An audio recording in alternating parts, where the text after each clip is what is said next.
So welcome everybody who's here and everybody who comes later and listens to the replay perhaps.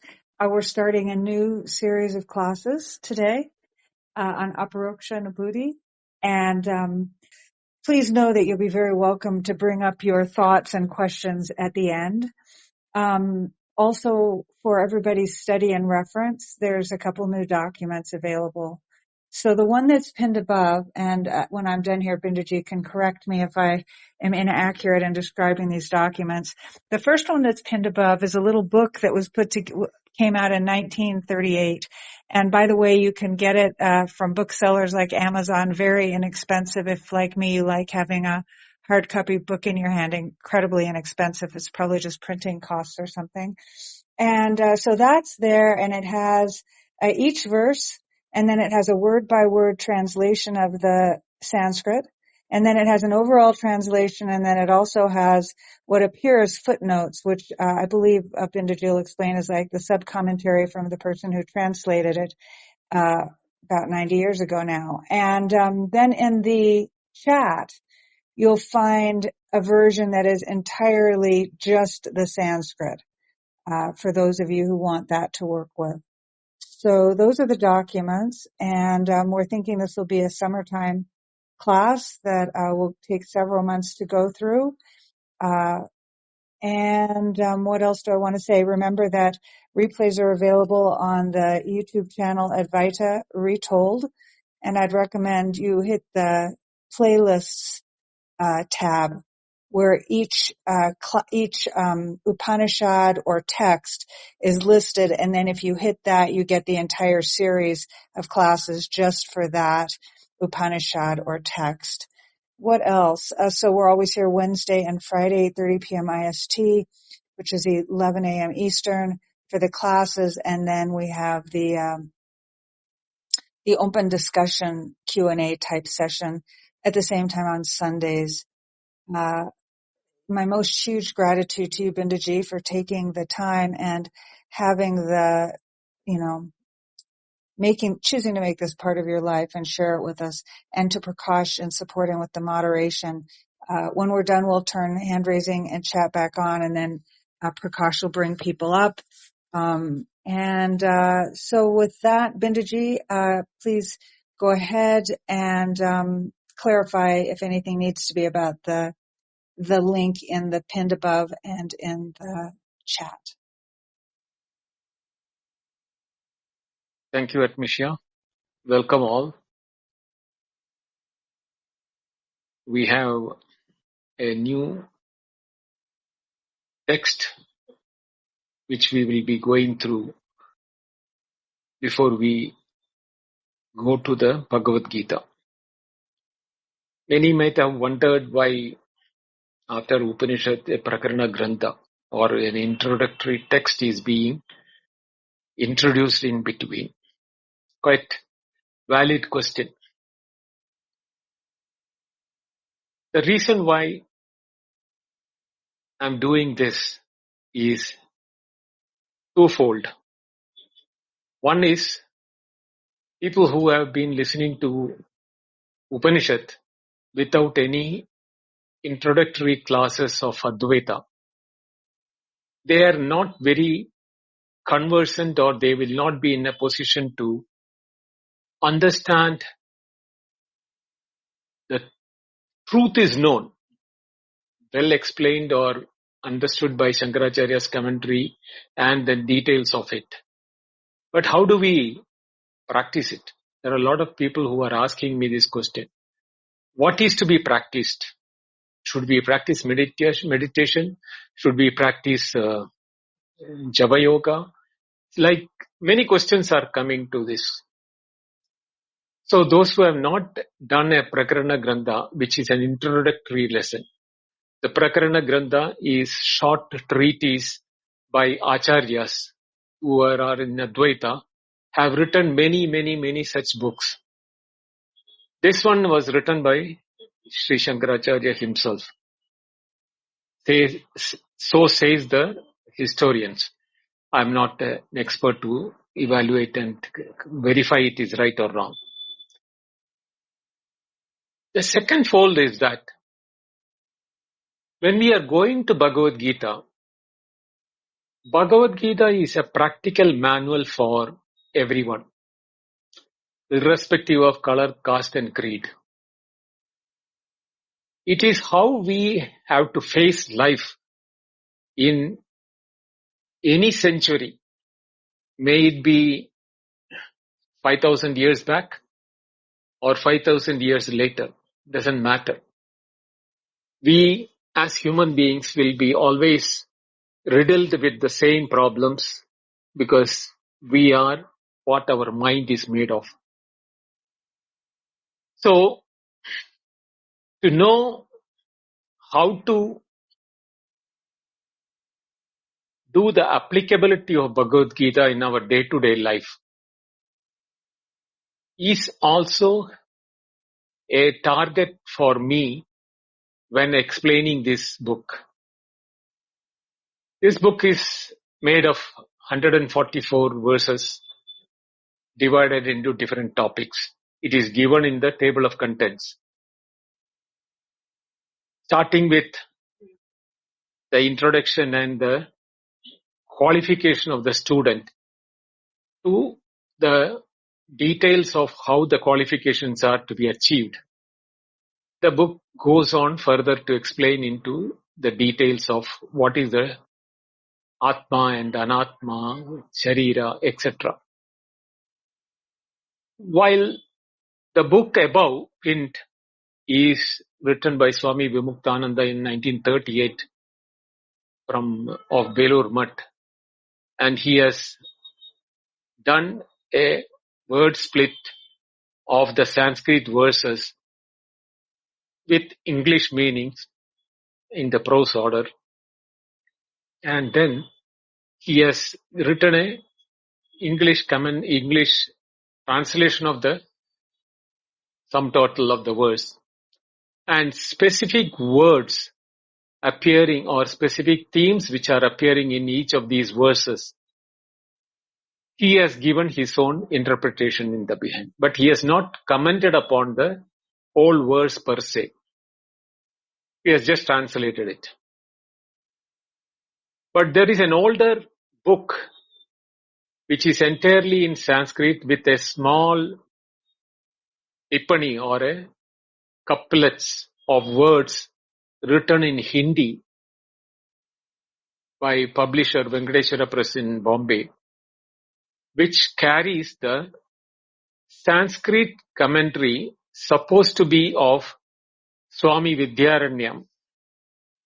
Swami Vidhyaranya was the pontiff of Sringeri Sharada Peetham from 1374 or 30 to 1386 until his demise. A short period, maybe for 6 years or 10 years. He has been an Advaitin even before and has been writing books on Advaita even before that. But his best known books I should say, are Panchadashi and Jivan Mukti Viveka. These two books are pure Advaita based books. But his first book was Sarva Darshana Sangraha, where he has written and opposed 16 philosophies that were prevalent during the 13th century beginning, and he omitted Advaita Vedanta by a single statement in that book, saying that Advaita Vedanta, which is the correct philosophy, has been dealt in other places, hence I am not including in this. Is what his statement was there in the concluding verse of that book. He is taking short from the materialist Charvaka onwards to Buddha, Jaina, Mimamsa, all type of Purvapakshins are taken in this and explained it. It's purely in Sanskrit. There are some English translation available, I think so. But don't confuse that book to similar names are appearing with different writers like Appaya Dikshidhar and others. Slight variations you will find the name of the book. But the book here, Sarva Darshana Sangraha, is what the book is. Sarva Vedanta Sangraha is another book. Like that, there are books available depending upon the writer. That book is, I am not going to discuss about that book now here, nor I am going to talk about Panchadashi, which is a 15-chapter book purely on Advaita with yoga, meditation as a supporting methodology for achieving the realization in Advaita. Then his Jivan Mukti Viveka book is there, where he is giving in detail how a jnani, a Jivan Mukta, and his qualifications, qualities, and how his transactions in the world and what is known as Jivan Mukti is explained in that book. That is also not what our concern now. We are discussing only about Aparokshanubhuti. Before I start the book, let me just do the invocation pertaining to this. Om Namo Brahmadibhyo Brahma Vidya Sampradaya Kartrubhyo Vamsha Rishibhyo Mahadbhyo Namo Gurubhyaha Shruti Smriti Purananam Alayam Karunalayam Namami Bhagavad-padam Shankaram Loka Shankaram Shankaram Shankaracharyam Keshavam Badarayanam Sutrabhashikritau Vande Bhagavantau Punah Punah Ishvaro Gururatmeti Murtibeda Vivagine Vyomavatyapta Dehaya Dakshinamurtaye Namaha. Om Shri Gurubhyo Namaha. The invocation mantra in the Aparokshanubhuti is like this. Sriharim Paramanandam Ubadeshtaramishwaram Vyapakam Sarvalokanam Karanam Tam Namamyaham.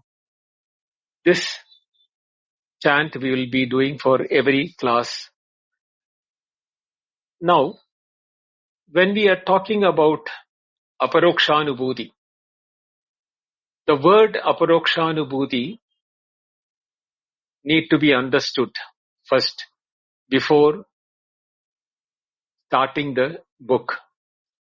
Because in every book, there are requirements for the book to be explained. The first one is, what is the Vishaya? Vishaya means the subject matter of the book. Then, Adhikari. Adhikari means who is qualified for this subject to be studied. So, Vishaya, Adhikari, Prayojanam. What is the benefit of the study? And last is called the Sambandha, means the relationship between the three.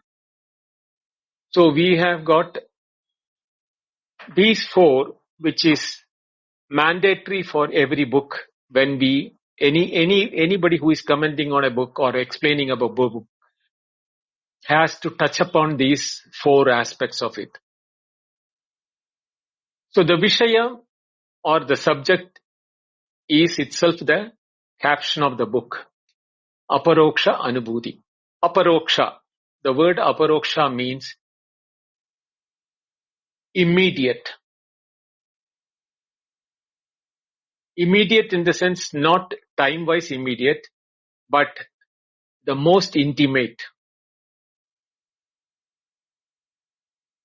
We have sources of knowledge, which is called pramana, like which I explained in the last session as an answer to Prakash's question.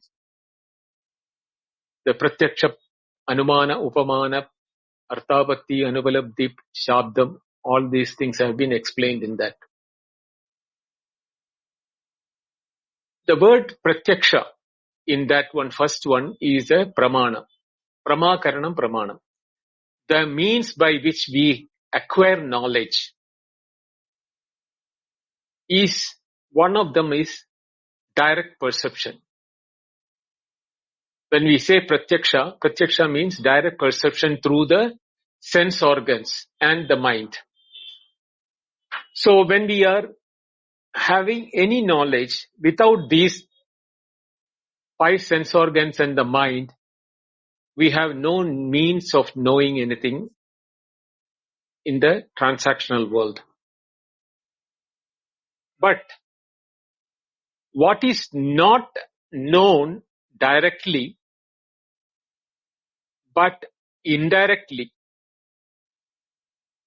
these are categorized into the 5 which I told you later. Anumana, Upamana, Artapatti, Anupalabdhi, Shabda. These are the 5 of them. All the 5 comes under Paroksha Jnanam. Pratyaksha and Paroksha. Pratyaksha means direct perception. Paroksha means indirect or not directly perceivable. But there is one knowledge in all of us which is not Pratyaksha, not Paroksha, but yet it is a knowledge. And that knowledge is indicated by the word Aparoksha in the Sanskrit language, and especially so in the Advaita language, Advaita philosophy. Aparoksha means not indirect, because Paroksha means indirect knowledge, like the examples and inference, etc., which I told in that thing. It doesn't belong to any of those category. At the same time, it is not pratyaksha. It is not directly perceivable by the sense organs or the mind. Yet, it is a direct knowledge. So, the word aparoksha stands for that category of the knowledge which is not directly perceivable by the sense organs and the mind, and not in the realm of indirect knowledge through inference, etc. What is that knowledge is categorized as aparoksha. Anubhuti, the second word, because this Aparokshanubhuti is 2 words, aparoksha and anubhuti. Anubhuti is, a literal meaning is experience. So a knowledge of an experience, immediate knowledge of an experience, is what is called Aparokshanubhuti, or intimate direct experience, where we don't need sense organs and mind for that knowledge and the experience to happen. Here the knowledge and the experience are not 2 separate, it is one and the same. That is why the word has become one, Aparoksha Anubhuti. Now, this being the topic of the book, it is regarding how do we have the knowledge of a direct experience of what is not there in the caption, that we have to now assume. Since we are studying Advaita Vedanta, we have to assume that Advaita Vedanta, there is only one topic of discussion, Atma Brahman. So there is, because there is, as per Advaita, there is nothing other than that. Nehana nasti kinchana na dvitiyamasti sa ekaha. We have studied all this in our Upanishad classes. So, obviously, this topic which is indicating by the word Aparokshanubhuti is about Atma. Our own true nature of self. We all know that we are what we are as human beings, male, female, location, age, thin, fat, color, all those sorts of adjectives we know. But the subject qualifying for those adjectives is unknown. If somebody asks, without the adjectives, how will you describe yourself? We cannot explain. Like I used to say, without any word from your memory, can you explain who you are? We cannot, because all our knowledge is in the memory, and in the memory we have acquired all this information through these 6 means of knowledge, from the direct perception to indirect perception. But the direct experience, intimate experience, what we are having, that I am, without any adjectives, that I, that can never be explained. Because we cannot use an adjective to explain that. There is neither a space nor a time or a location or anything which we can place that I to explain it. So Aparokshanubhuti as a term is indicating then that Atma, or our true nature of our self, is the topic of the book. And second one is the Adhikari, or the qualifier, or the who is the qualified person to listen to this. As in any other standard Advaita book, here also Sadhana Chatushtaya Sampanna is the word which is this thing. There are 4-fold qualities which are required for a eligible student. And they are Viveka, Vairagya, Samadhi, Shadka Sampatti, and Mumukshutva. These are the 4. Viveka is the discrimination. What type of discrimination? We will come to it when we are studying that. Vairagya is dispassion or detachment, or in a method in which we can use Viveka or the discrimination to generate, while engaged in activity, without any attachment. It is not a dispassion or detachment in the sense that you are shunning away from that, or you are going away or moving away from that. It is an attitude which is born out of intelligent analysis of the values of the things which we are attached to it. Now, it is not easy for us to achieve that detachment or a dispassion to those things unless we have the basic qualities developed through our mental process. To develop these mental process are the 6-fold practices, which is called as the 6-fold Samadhi Shatkam. Means Shama. Adi means etc. there are sixfold things which are Shama, Dama, Uparati, Titiksha, Shraddha, Samadhanam. Like that, there are 6 of them. So these 6, when matured, understand the word matured.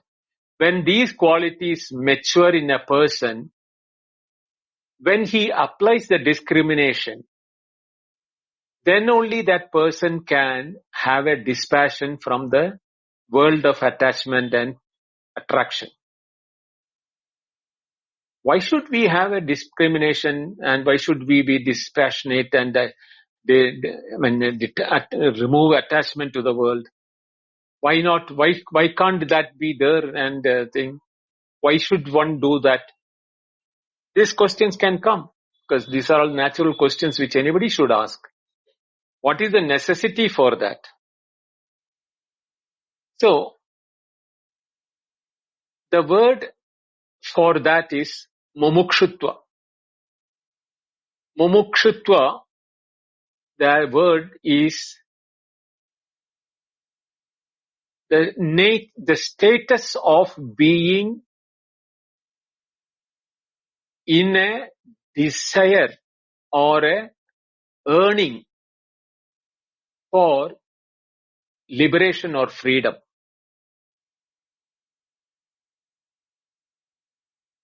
Which obviously has got to be understood as we are now not free. Unless a person feels that there is entanglement of the nature from the world which is restricting my freedom, and my true freedom is not there as long as I am desirous of things or things are attracting me for my attention. There is no freedom in me. It can be money, wealth, family, children, anything it can be. Generally, they are categorized as Yashnatraya, or the 3 type of attachments. Vitteshana, Putreshana, Lokeshana. That means Vitteshana means wealth. Wealth means everything included the wealth. From all possessions. Putreshana means progeny. Or that progeny includes family and relatives, etc., and the society, a whole thing. And Lokeshana. Lokeshana is name and fame and the world, the loka, the world appreciating you. You want a name in the world. You should be appreciated by the society. You should be respected by the society. They should give you a special chair when you go to a dais and sitting there. Or they should wish you when you go for your morning walk or evening walk. All those things are desires in the mind. So categorized by these 3, we have included the world, included the wealth, and included the relatives. All the 3 type of attachments are bondages and limiting us from our freedom. Because if anything happens to any one of them, we are mentally upset. And we are not in a position to even think straight for a few minutes to a few days, depending upon what has affected you. It can be a death of a dear one from a spouse or a child or anybody. Then you may be out of the routine for few days or few months, depends upon how much you are attached. Then if your wealth is lost, you may be getting affected by that. Not realizing that the wealth was not there when you came, and when you were growing, you never had any idea what wealth was. But after that, when you knew what is the wealth and what the wealth can do, you became a slave to it. And then the wealth started controlling you. You need to protect it. You need to enhance it. You need to aggrandize it. So that is a bondage whereby it is taking your happiness and freedom. And if you are not respected well or abused, or if you are not, recognized by the society, but your neighbor is recognized, you are again unhappy.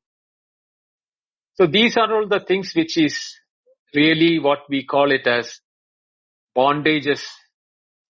And what is the mumukshutva we are talking about, the liberation, is freedom from these things irrespective of what happens to them. You may have them, you may not have them. Or you may have them, yet you will be as good as you don't have them. That is the freedom, what is called the mumukshutva. So that is the purpose for which you will use the dispassion. And that dispassion has to come from discrimination. And the discrimination can be developed only if you have the Samadhi Shatkam. Now, what are the Samadhi Shatkam or Samadhi 6 qualities? We will go into detail when we are taking up each one of the subjects. When we have these qualifications and assuming that we are qualified for that, we know the topic of the book. We should know the freedom, or what is the real benefit of the freedom. Freedom, we know, we have an idea about freedom. But is it that freedom what the book is promising? That is to be understood. The freedom what the book is talking about is a permanent freedom, because we never know what is permanent freedom. We know only about the freedom for a limited period, for a limited location and limited exercise. But what is this freedom which this book is talking about is a liberation or a freedom which, when you learn it, you will understand that you were always free and you were never bound. And knowing which, you regain your lost paradise. That regaining of lost freedom and the happiness with the freedom is what the prayojanam or the benefit of the book. And the last portion is the sambandha, or how they are all related, how the topic is related. The topic I told you is the Atman, and the benefit is bliss and freedom. And you are all the qualified people for it. The relationship is that the very presence of all of you here to listen this and understand this shows that you people have got the desire to know the Atman and thereby attain the freedom and the bliss what is the nature of Atman. So therefore there is this relationship between the topic and the benefit and the qualifying people. So this being the sum total of the book in few words, we will have few verses covered in each of the days when we are doing it on Wednesdays and Fridays. I will be reading the verse, giving the prose order, giving the word meaning and the simple English meaning as per the book given in the top. Along with it, like how I was doing the second chapter of Taittiriya, where I was reading the Shankara Bhashya and explaining it. Here I will be reading the Sanskrit commentary by Swami Vidhyaranya for each of the verses and explaining how he has explained it. I will be adding my own inputs into that from my learning of Upanishads, which will add on to what Vidhyaranya has already commented upon. Because every writer has a limitation. He cannot keep on writing on one verse endlessly. So he has to use his words weighted and also directed to explain the verse. But the intended meaning and where we have seen those meanings in our study of Upanishad will be where I will be concentrating up after having given the English translation of Swami Vidhyaranya's commentary. I am expecting this to take time because 144 verses are there. Let us see how fast or how good we can cover it, because why I am saying this is that if you look at the table of contents and the verse numbers, the same topic has been covered in multiple verses. So we don't have to repeat for the same topic the explanations again and again. While I may read the Vidhyaranya's commentary on the respective parts, I may cover 3-4 verses together, and wherever there is a topic change, before that I will give a summary and the sum total of that, including my own references for that. This is the way in which I am going to planning to complete the book, which should itself give a very in-depth knowledge about how to be a well-qualified student, how to discriminate our life, how to bring dispassion or detachment with the use of that discrimination and the qualities of the mind. Whereafter, the truth, when it is known, you don't have to ask anybody else or ask a teacher or anybody for that matter when you have that experience yourself. That intimate, immediate experience will be your benefit of studying this book. If followed properly and applied vigorously and impartially, clarifying any sorts of doubts and wrong knowledge that can crop up during the question answer session, this experience of your own self will be like the marble in your hand. It will be as crystal clear when in open palm, when you keep a marble, you don't need anything else. You have the touch sensation, you have the visual sensation, and you know by both the sensation what you are looking at or what you are experiencing it. Something similar to that. This, when your mind becomes clear of all doubts and misconceptions, this knowledge will be like the marble, and your mind will be the palm in which you are holding it.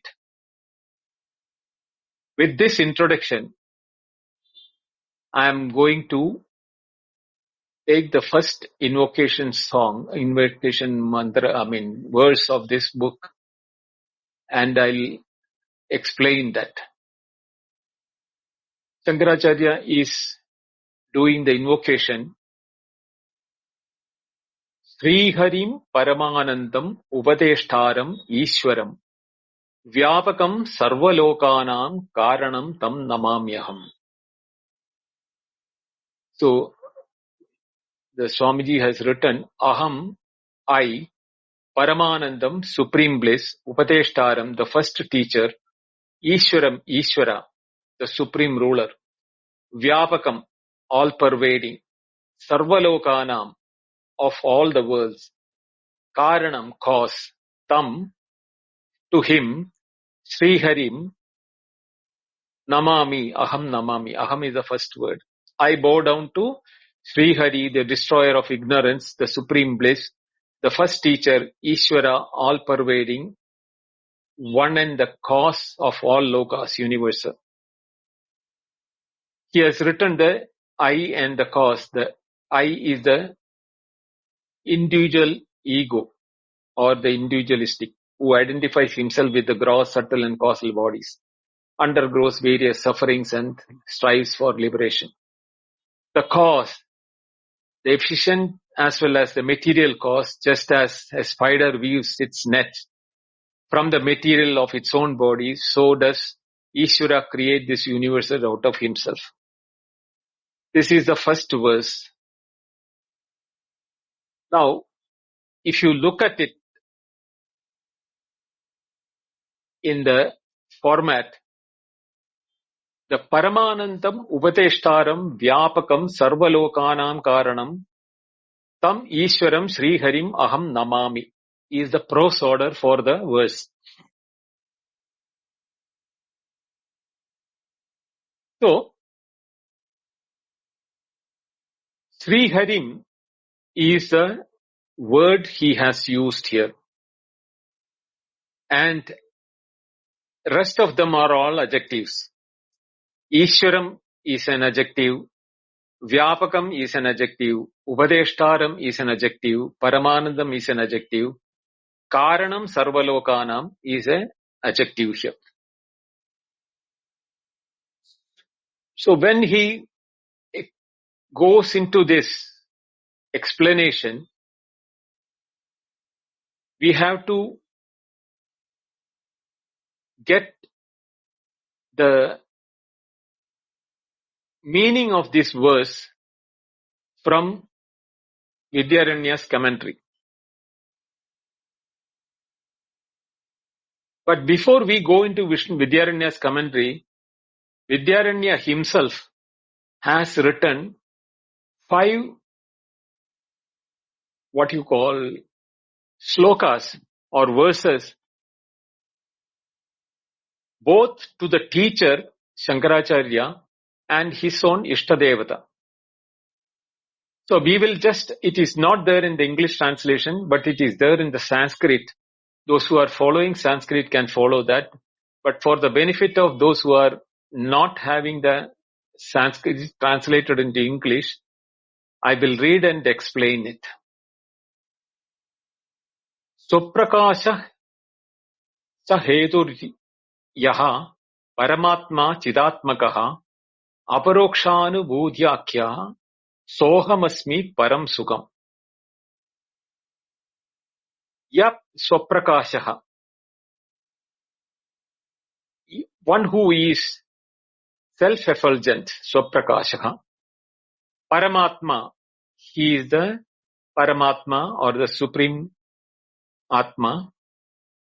Chidatmakaha, of nature of Chit or awareness. Param Sukham means extreme bliss or the nature of bliss. Tesham Hetu, Tesham word is not there, but we have to bring it. Tesham Hetu, the cause for all these things. Cha Saha Aparokshanubhuti-01. That Atma is also known as Aparokshanubhuti or the intimate experience. Akhya means by known as. Soham Asmi. I am that Atma. So he is here, first mantra, he is describing what is Aparokshanubhuti, the text, and what is the topic is Atma in this nature of the thing. Isha Gurvo Atma Vedadhyaha Sakala Vyavahara Sambhu Vyavahara Bhuhu Aupatikah Chinmatraha So Aparokshanubhutikaha. Second verse of Vidhyaranya. Yaha Isha Guru Atma Vedat. One who is, Yah means he who is, Isha Guru Atma, in the Vedat, in the different forms of Ishvara, Guru and Atma. The one is himself appearing as the God, the teacher and the self. Here the Atma is the Jivatma. So Ishvara, Guru, Atma, Vedat. Sakala Vyavahara Bhu. Bhu means which is the cause or the creation. Sakala Vyavahara Bhu. All the transactions. Sakala means all. Vyavahara means transaction. He is the transaction. It is the cause of all transaction. He is also the Ishvara, Guru and Atma, also the cause for all the transaction. Aupatikaha. Using means or methodologies or instruments. So when instruments or methodology or means are used, the same one becomes the God, becomes the teacher, becomes the jiva or the individual, and also the cause for the entire world. Sakala Vyavahara Bhuhu. Swachinmatraha. His own awareness. Swa means oneself. Chinmatraha, which is the pure awareness alone. His nature is pure awareness alone. Saha, Yaha, Saha, he who is now described in the above format is Aparokshanubhutikaha. Is self-illumining himself as Aparokshanubhuti. He is the one which is the immediate experience in my experience as I. The I-ness in me is not different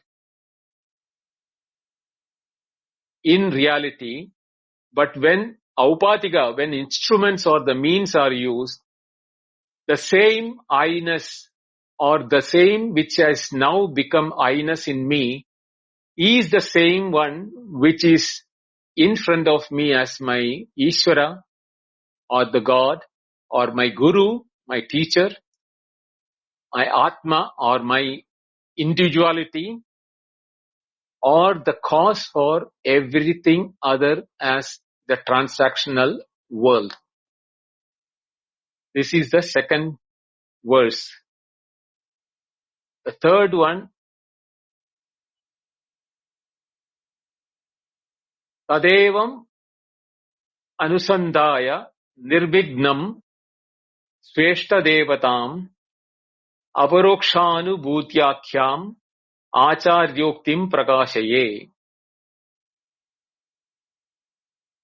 Tad evam Anusandaya Nirvignam Swa Ishtadevatam Aparokshanubhuti Akhyam Acharya Uktim Prakashaye. By following tam, tad evam. Tad means what has been referred in the previous verse. That one which is there in me as my I-ness as well as the Ishvara, the God, the Atma Guru, the Atma, and the cause for the whole world. That evam swa ishtadevatam anusandaya. That is the one. Now,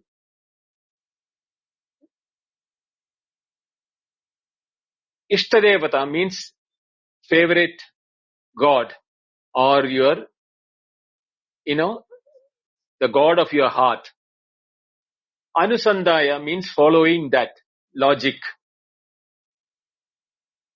Aparokshanubhuti akhyam. That experience, immediate experience, is what is being told by Acharya Uktim, by the logic of my teacher. My teacher has given me the logic. That is the one I am following, Anusandaya. To know that, tad, by name Aparokshanubhuti. Nirvignam prakashaye. Let it not be under any obstacles. Let it shine in me without any obstacle when I follow my teacher's logic or my teacher's instructions. Yadyapi yam swataha spashta tadapi swatma siddhaye yatnyoyam sobi samkshepakti kriyate anartha nashana. Yadyapi iyam swataha spashta tadapi swatma siddhaye yat naha ayam saha api samkshepat kriyate anartha nashana. Yadyapi, even though swataha spashta, it is clear to everyone that I-ness in everyone is clear to all of us. Nobody needs anybody else to tell the I-ness of each one of us. It is so clear. That is why Iyam means that one. Swataha sashta tatapi. Even though it is well clear to us, Swatma siddhaye, to know that I-ness as what I am, my nature. I know it only as I-ness or the I. But what is that? I don't know. That is why the word spashta is used. Swataha spashta. Even though it is very clear, Swatma siddhaye, that is what I am. My true nature. That I don't know. So for achieving that, siddhaye means for the purpose of achieving. Swatma, even though I am I-ness, but I don't know who am I. So for the purpose of Atma Siddhaye, to know my own nature, Anartha Nashana api, even though it is capable of destroying everything that is potently capable of prohibiting me from knowing it. That is very clear to all of us. The I-ness is very clear to us. But what is the I-ness, we do not know. Therefore, there is an anartha. Anartha means a calamity or a cause or a damage in knowing myself. I do not know who I am. That can be destroyed. Anartha nashana. So Atma Siddhaye and Anartha Nashana are to be understood in the same way. I can know about myself only when the anarthas or the obstacles are being destroyed. Yat saha ayam naha samshepat kriyate. Api means also yat. Yat means that nature of Atma. I am this teacher. Naha, for us, samshepat kriyate. He has condensed it in the 144 verse, which millions of books have explained in many chapters and many words. This teacher has concised and condensed it for us to understand it in few verses. So we have to now bring back Aham Namami from the previous verses. To such a teacher is my salutations or prostrations. And then he is giving a comparison. Kvaha mulka karaha kvayam surya swat tejo nidihi kila tatapi bhaktiman kaha kim na kuryat swahitaptaye. It's a very tongue-twisting Sanskrit. Kva aham ulkakaraha Kva ayam surya tejo nidihi kila tatapi bhaktiman kaha kimna kuryat swahita aptaye. So, yadyapi tatapi is the formation in the word. Even though I am a ulkakaraha, aham ulkakaraha kva. Where is this? Ulkakara means a burning amber or a charcoal. Or you can say, take even a meteor. Where is this me in the size of a meteor or a burning charcoal in front of Surya Tejo Nidhi, in the burning bright sun in front of that? What am I in comparison? I am a burning charcoal or a meteor. The daytime we cannot see a meteor, even though there are thousands of meteors may be falling. But none of the meteors cannot be seen. Ulkakaraha means actually meteors. But you can also compare it as a charcoal also. There are two meanings for it. So khila means, is it not? How am I not a burning compared to the sun? I am only a burning charcoal, is it not? In front of the knowledge and the wisdom of my guru. I am kva tadapi kaha bhaktiman. Therefore, can I not be the obedient and devout student sohida aptaye for my selfish benefit of the teachings of this book? Can I not be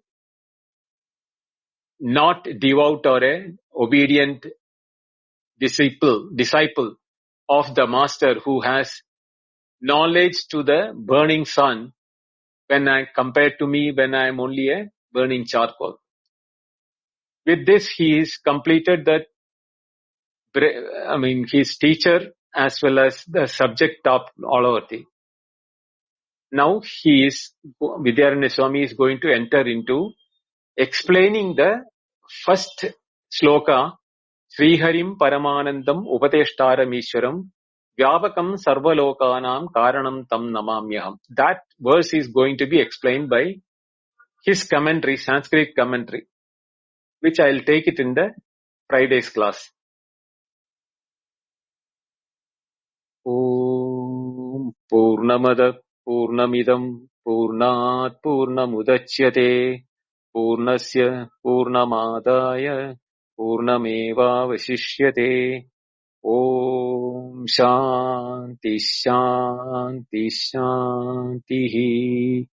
Harihi Om. Shri Gurubhyo Namaha. Harihi Om. Thank you. Dhanyavada.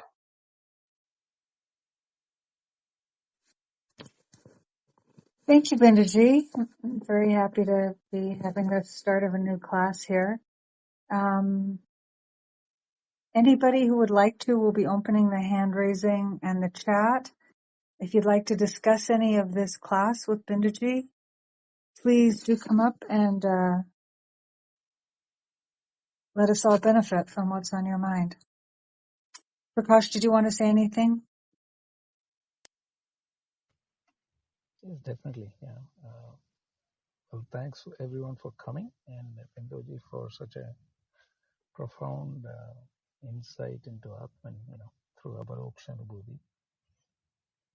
So, like Bindoji reminded us, you're going to follow the pramanas, but also do the Sravana Manana. So, I think this is going to be a very deep Prakash, your exercise. voice is very, very quiet. Is it better now? Much better. Thank you. Okay. No, this is where I think, if you want to call it, where the mind meets the heart, right? So you have to use your skills to approach with some logic, but at the same time, you have to see with not with your eyes, but with your heart. And I think we have an excellent teacher guiding us. So I think, this is something that I will be replaying many times because this is a very deeper level of semantics, and I think it's a kind of perennial, a journey that one takes over from this point. If you're deeply interested in Aparokshanubhuti, and I'm hoping that others will come up and show their interest in terms of how they approach this or what questions they have. So again, heartfelt thanks to Bindoji, and hand raising is open. Anybody Yeah, wants to and come up? Prakash, do try to Please. speak louder. You drifted off again pretty quickly, but we could hear you, but it'd be great to hear you more clearly. Yeah, anyone, please Okay. come up, and thank you, Prakash. Much better again. Okay.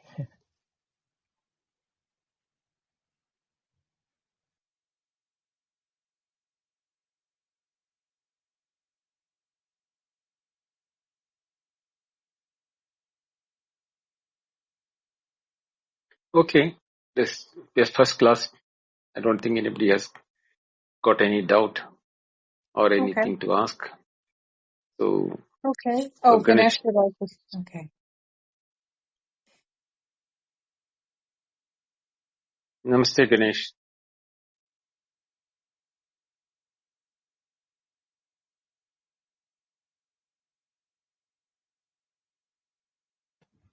Namaste, Ganesh.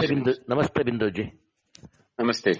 A wonderful thing of the practical aspect of the path to realize the Dvaita, I feel. I think the takeaway is from today's lecture is that Bheda has to be overcome. I rather to realize Isha, Guru and Atma are one and the same. Is that right? Yes. Not only the Ishwa, Guru, Atma, and Sakala Vyavahara, Bhu, Yeah.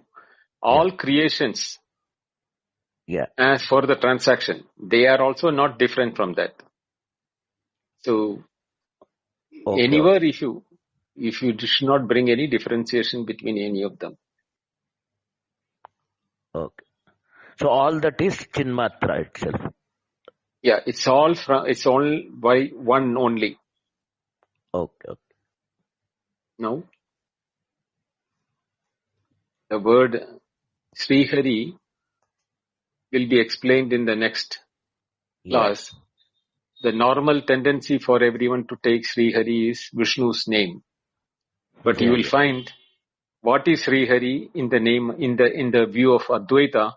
What is Srihari will be known in the next class. Wow. Thank you, Binduji. Thank you very much. Thank you, Ganesh. Namaste, Rajendra.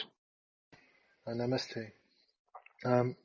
While listening to you today, I thought whether you were speaking about intuition, then I thought it was something more, and then yet there was something around self-realization, then also not so much.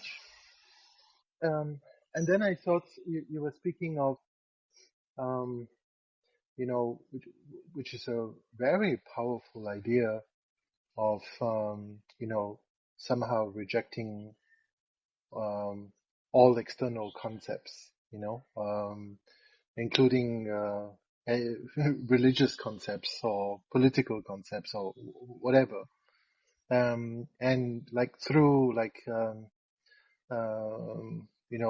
not this, not this. So that it's no longer about Atman or Brahman or Advaita or, it's something that, let's say, to put it in the most positive light, would be to plant the seed of a guru within each one of us.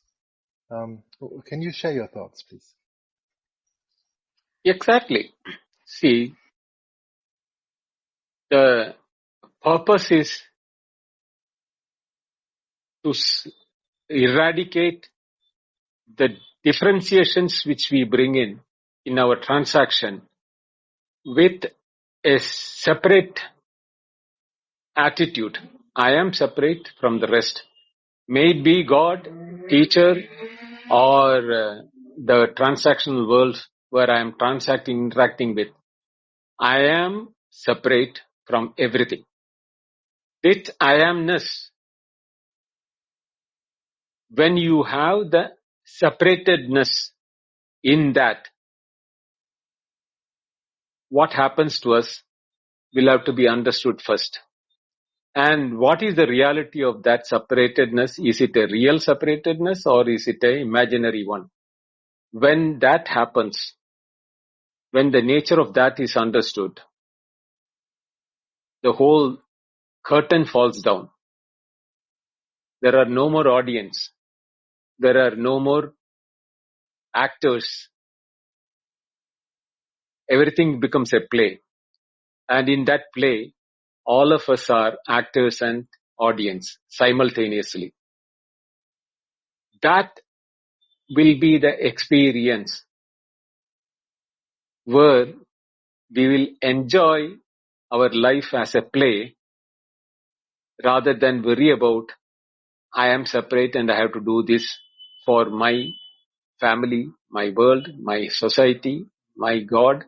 All of them will disappear and you will say that we are all playing one game and we are in the game together. There is no opposition or no opposite team to be won over. Everybody is a winner. And to play is the game and to take part in the play is the winning. That is the way in which we will see it. Yes, that's very interesting. So while the Vedas, it's about knowledge, this would be about unknowledge or not knowledge. And somehow this will predict everything, or at least push away everything as secondary and only self-experience as primary. Is that correct? I won't call it as a not knowledge. I will call it as unlearning. What Vedas have given is the subject matter. We have to unlearn, then there will be the reality. That unlearning is the process which the Vedas are teaching us to unlearn, including itself. Because if you remember in the Taittiriya, we learned about it, where the otherness goes. So even the Veda is other to me. That also goes. Even names like Atma or Brahman is in the realm of the word. So when the mind becomes free from the words, all sorts of words, that is the time when I will not know myself, I will become purely what I am. Till then, the words are what I am. I am known as father, brother, son, or social, whatever stature I have got. My body has got age, space, time, colors, specifications, qualities. So I think I have got all these names as mine. But when I am devoid of all those names, who am I? That is what we have to become. So for that, we have to unlearn all the adjectives we are thinking we are. That unlearning is what is the process of Advaita. You are already that. You don't have to become that. But we have unbecomed with all the adjectives and qualifications and etc. That has to be unlearned. Yes, that's very, very clear. I think Prakashji 2 days ago was saying a very interesting point around syntax and semantics. And this is potentially where we leave the syntax and move into semantics and maybe even transcend that. If Prakashji would like to just resonate with that, I would love to hear his views. But otherwise, thank you very much, Binduji. Thank you, Rajendra. Bindoji, I just wanted to share one thing. I mean, when you told that all are actors or players and the playing itself is winning, that actually sounds fantastic, because that brings in the Sarvatma Bhava and the Bhayarahitya and the elimination of the sense of the other. All these three are set in the very first punch of the this particular Aparokshanubhuti, I feel. This is fantastic, I feel. Yes, Ganesh. Oh, this is superb. In one shot, everything is set to play with everything. Oh, it is fantastic, Bindoji. Thank you very much. Thank you, Ganesh. I saw you on mic before, Prakash. Yes, I wanted to just, since Rajendra brought up that topic, I wanted Bindoji's point of view in terms of Paroksha and Aparoksha. So, if, just stating it, how Paroksha becomes Aparoksha, or how they are, how the deeper states of referencing to what we're doing here. Bindoji. See, Aparoksha is literal meaning is Pratyaksha. Pratyaksha and Aparoksha are the one and the same. But what happens is that Pratyaksha means knowledge acquired through sense organs and mind. Whereas Aparoksha is a knowledge,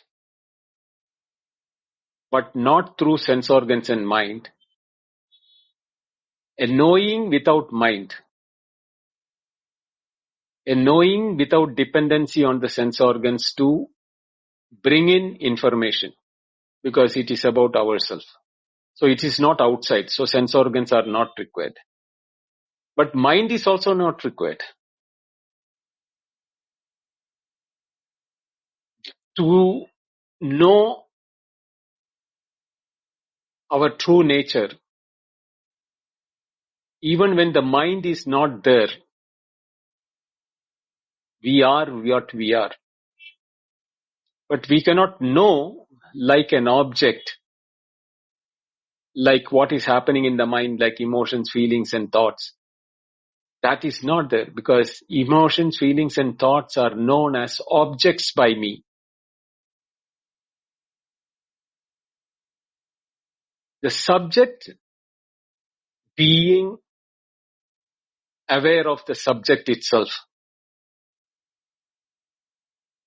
That is the intimate knowledge or immediate knowledge, what is called the Aparoksha. Now, how do we know that? How do we do it? How do we achieve that? Or how can I be successfully knowing my own nature? This book is for that purpose. It takes us step by step, baby steps, where we learn the process of unlearning using the same instruments which we learned and made a confusion of ourselves.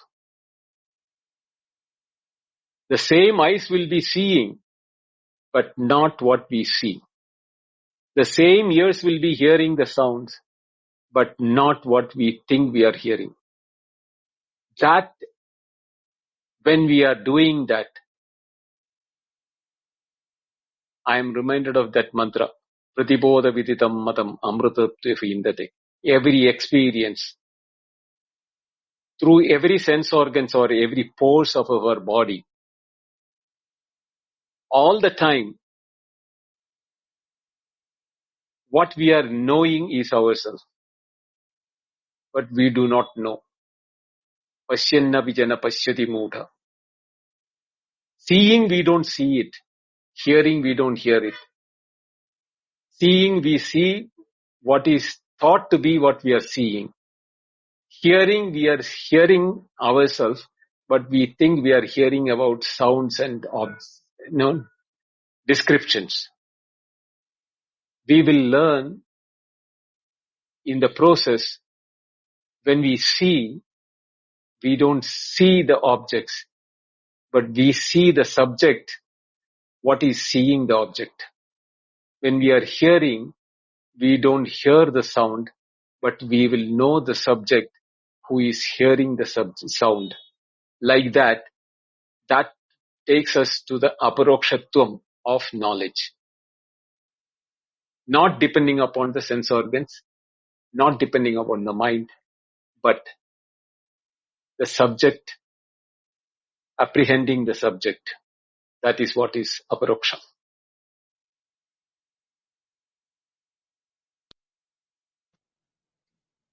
Yes, thank you, Binduji. Thank you. Yeah.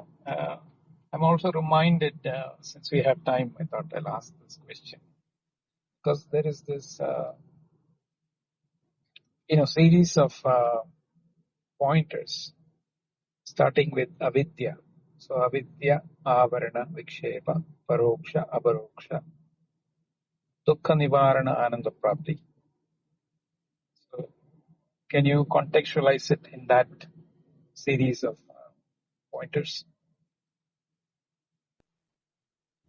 Well, Prakash, if I have to take to the pointers and explaining them, half of the book will be done. Okay. Now itself. Okay, then we are looking forward to it. Okay. All right, then that was an excellent beginning to a series of classes. Thank you to everybody for wanting to be here and Bindu for wanting to share all this with us. And we'll go ahead and end so that we can all just go on our own and reflect. Again, there's the two documents. The one in the chat is all in Sanskrit. The one above is a PDF of a small book that you can also buy online, say at Amazon, that has the verses, the transliteration, a full translation, and then some footnotes on certain words and goes a little deeper. We'll meet again on Friday. You'll find replays here starting soon. Well, the replay for this will be here right away and soon to be posted on the YouTube channel Advaita Retold. And I think that's good. Bindu, do you want to close us out? Thank you, Atmisha. Thank you, Prakash, Ganesh Prasad, and Rajinder for your questions. We will enter into the commentary of Vidhyaranya from Friday. And today we completed the invocations both by Shankaracharya and Vidhyaranya. Now the real text will be starting from Friday. Thank you all. See you on Friday. Hari Om. Good night. Hari Om.